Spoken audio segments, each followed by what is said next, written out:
ఒక ఫేక్ లెటరేట్ మీద ఒకటి ఇటువంటి చూసాం కదా. తర్వాత ఇలాంటి వీడియోలు. సో వీటి మీద కూడా ఎలక్షన్ కమిషన్ నిక్కచ్చిగా వ్యవహరించాల్సిన అవసరం అయితే ఉంది. ఎందుకంటే ఏపీలోనే ఎక్కువ ఉంది ఈ పరిస్థితి. దీనికి అలవాటు పడ్డారు ఆ పేటిఎం బ్యాచ్. కాబట్టి ఈసీకి ఇటువంటి చెప్పాల్సిన అవసరం ఉంది మీలాంటి వాళ్ళందరూ కదా. ఖచ్చితంగా నీచ నికృష్ట రాజకీయాలకి కేర్ ఆఫ్ అడ్రస్ వైసీపీ. నీచ నికృష్ట రాజకీయాలకి కేర్ ఆఫ్ అడ్రస్ వైసీపీ. ఖచ్చితంగా ఈరోజు పటాబన్నకి జరిగినటువంటి పటాబన్న మీద చేసినటువంటి విమర్శ ఇది చాలా దౌర్భాగ్యం. కాబట్టి దీని మీద ఖచ్చితంగా యాక్షన్ తీసుకోవాల్సిన అవసరం ఉంది. ఇలాంటి వారి మీద ఖచ్చితంగా ఎలక్షన్ కమిషన్ కూడా చర్యలు తీసుకోవాలి. ప్రజాక్షేత్రంలో రేపు ఇలాంటి వాళ్ళు చట్టసభలకు వస్తే ఏమన్నా ఉంటుంది. కాబట్టి ఇలాంటి వాళ్ళ మీద ఏముందో ఒకసారి రూల్ పొజిషన్ కూడా చూడాల్సిన అవసరం ఉంది.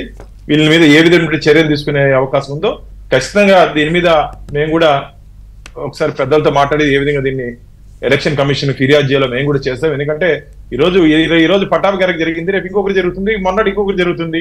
ఎక్కడో ఒక చోట దీన్ని కంట్రోల్ చేసే అవకాశం లేకపోతే విచ్చలవిడిగా వీళ్ళు రెచ్చిపోతూ ఉంటారు. వీళ్ళు భూత పురాణాలు వినేదానికి ఎవరు రాజకీయ నాయకులు సిద్ధంగా లేరన్నా.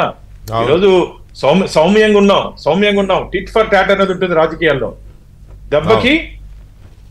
కానీ ఆ సాంప్రదాయం లేదు, అలాంటి చర్యలు ఉండకూడదని చెప్పి కోరుకుంటున్నాం. ఏం మాకు రాదన్నా, మాకు తెలియదన్నా అంటే రాజకీయాల నాయకుడికి తెలియదా ఏ విధంగా వ్యవహరించాలని? కానీ ఒక జాతీయ పార్టీలో మాకు నేర్పినటువంటి ఈ పాఠాలు సౌమ్యంగా ఉండమని చెప్పి. కాబట్టి ఎక్కడ ఏ విధంగా ఉండాలో ఆ విధంగా ఉన్నాం. కానీ ఇలాంటి దుర్మార్గుల్ని చట్టసభకి పంపించకూడదు అనుకుంటున్నాం.